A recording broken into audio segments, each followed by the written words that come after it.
Hi guys, कैसे हो आप सब। आई होप आप सब अच्छे होंगे। तो दोस्तों, हमारी स्नैपी गर्ल यानी कि सपना चौधरी वो भी हो चुकी है एक्सपोज, वो भी बुरी तरह। और किसने एक्सपोज किया है वो भी आपको पता ही होगा। वाईटी पे ये सारी चीज़ें छुपी नहीं रहती। जैसे ये लोग अपने व्लॉग्स के थ्रू अपने आप को प्रेजेंट करते हैं, ये बिल्कुल वैसे नहीं होते। हम स्नैपी गर्ल सपना को बहुत ही ज़्यादा पसंद करते थे। मैं पर्सनली उसको देखती थी और मैं भी बहुत ज़्यादा पसंद करती थी, क्योंकि कहीं ना कहीं बहुत बुरा फील होता था कि उसके साथ ऐसा क्यों हो रहा है और ऐसा क्यों हुआ। किसी के भी साथ ऐसा बिल्कुल भी नहीं हो। बट कहते हैं ना, भगवान के आगे किसी की नहीं चलती, तो बस वही चीज़ है। बट जो भगवान ने किया वो अलग चीज़ थी। हमें उस चीज़ के लिए हमेशा सपना के साथ सिंपैथी है। बट इन दिनों जो सपना कर रही है वो बहुत ज़्यादा गलत है, क्योंकि बहुत ज़्यादा कंट्रोवर्सी हुई। मैं इस बीच हर एक छोटी छोटी बात की वीडियोस डालना पसंद नहीं करती, क्योंकि हम किसी चीज़ का जब तक पुख्ता प्रूफ नहीं रखे तो आप ऑडियंस को वो चीज़ समझ नहीं आएगी। और सब अंधभगत आके यहाँ पे गाली गलौज करते हैं कमेंट बॉक्स में। तो इस बार जबकि पूरा प्रूफ आप लोगों के सामने होगा, तब आप इस वीडियो पे बिलीव करोगे और आप बिलीव करोगे कि ये सब सारी चीज़ें सपना ने करी है। सबसे पहले बात स्टार्ट करते हैं द रॉट की। द रॉट चैनल पे पिछले दिनों बहुत ज़्यादा कंट्रोवर्सी हुई, क्योंकि सपना ने कहा कि मैंने द रॉट चैनल दे दिया है अंशु को, और अंशु वहाँ से कह रही थी कि मेरे पास वो चैनल नहीं है। ऑलमोस्ट 2-2.5 महीना यही इनकी चलती रही, बट किसी ने भी लीगली एक्शन लेने की कोई भी ज़रूरत नहीं समझी। इवन कि अंशु ने यहाँ तक कहा था कि भाभी, अगर आपको बिलीव नहीं है तो आप जाके उस पे एक्शन ले सकते हो, लीगल एक्शन ले सकते हो। बट सपना ने उस टाइम पे लीगल एक्शन लेना ज़रूरी नहीं समझा। फिर उसके बाद क्या हुआ कि द रॉड पे कुछ गलत एक्टिविटीज़ होना चालू हो गई, जैसे कि सपना की एआई वीडियोस और फोटोज़ बना के उस चैनल पे किसी ने अपलोड कर दी। उसके बाद फिर सपना लाइव आके बोलती है कि ये सारी चीज़ें अंशु कर रही है, मेरे घर को खा गई, मुझे खा गई, और फिर भी इनको चैन नहीं हो रहा, ये सारी चीज़ें अंशु कर रही है। जबकि कोई भी प्रूफ नहीं था सपना के पास, फिर भी उसने अंशु के लिए कहा और अपनी मेल के थ्रू दिखाना चाहती थी कि मेरे पास ये चैनल नहीं है। जबकि गलती से लाइव में ही उन्होंने अपनी मेल पे क्लिक किया और द रॉट की मेल ओपन हो गई। बट उस टाइम पे उन्होंने फटाक से अपना फ़ोन अपनी साइड करके उस चीज़ को कवर अप कर दिया। चलो वो भी हो गया भाई, छुपा दी बात, वो तो मेरी आईडी है, वो तो मेरी मेल खुली थी, लोगों ने इग्नोर कर दिया। देन उसके बाद क्या होता है, उस पर एक और वीडियो आती है एआई से जनरेट करके, गंदी वीडियो थी। और फिर उसके बाद जो एक्टिविटी स्टार्ट हुई कि सपना ने कहा कि मुझे किसी ने धमकी दी है। उस पे किसी ने स्टेटस लगा रखा था कि 5 लाख दो, वरना ये चैनल डिलीट कर दूंगा। फिर उसके बाद तुरंत उस वो वीडियो डालने के बाद ही किसी ने वो चैनल डिलीट कर दिया। इस बीच इतनी सारी एक्टिविटी हो रही थी, क्या किसी ने ये ज़रूरी नहीं समझा कि उसके खिलाफ कोई लीगली एक्शन लिया जाए।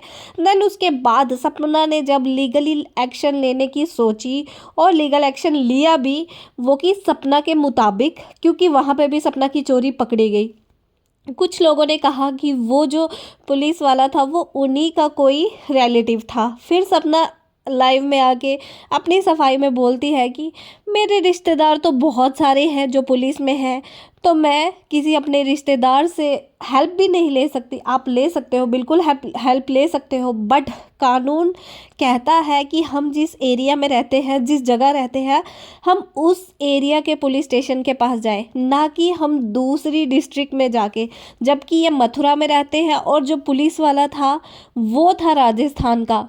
और वहाँ पर इनको क्या ज़रूरत पड़ गई कि अपना मथुरा छोड़ के वो राजस्थान में क्यों गई रिपोर्ट करवाने, उस चीज़ का भी कोई क्लैरिफिकेशन सपना ने नहीं दिया।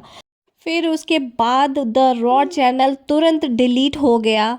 आई थिंक कहीं ना कहीं जेलेसी जो होती है ना, इंसान को अंदर ही अंदर खा जाती है, और उस जेलेसी के चक्कर में एक इतना अच्छा खासा चैनल द रॉट, जिस पे इतनी अच्छी अच्छी वीडियोस थी, उन 3 इंसान की जो सॉरी, 2 इंसान की और एक उनके पप्पी की, जिनकी अब इस दुनिया में और कोई यादें हैं ही नहीं। उन यादों पे उनका पूरा हक था, जिस पे हम द सूरज को, राजीव को और हम जेरी को देख सकते थे। कई लोगों की उससे बहुत ही ज़्यादा इमोशनली अटैच थे, उन वीडियोस थे, पर फिर भी ये ना सोचते हुए और जेलसी के चक्कर में वो चैनल डिलीट कर दिया गया। जब वो चैनल डिलीट हो गया, बात सारी वहाँ ख़त्म हो जाती है, बट बात यहाँ पे भी नहीं रुकी। फिर वो जेलसी इस हद तक बढ़ गई कि बात कहीं सपना पे ना आ जाए, इसीलिए सपना के मन में एक चीज़ आई कि अब तो मुझे अंशु का चैनल डिलीट कर देना है, क्योंकि अगर अंशु का चैनल ही नहीं रहेगा तो वो अपनी बात कहाँ रखेगी, और जब बात ही नहीं रखेगी तो सारी बात ही ख़त्म हो जाएगी। फिर उसके बाद क्या हुआ, मैं आपको बताती हूँ। कल रात को वापस अंशु के चैनल पे कुछ अजीब सी एक्टिविटीज़ होने लगी, जैसे कि उसको 2 स्ट्राइक मिली, जबकि वो स्ट्राइक किसने दी, सपना ने दी।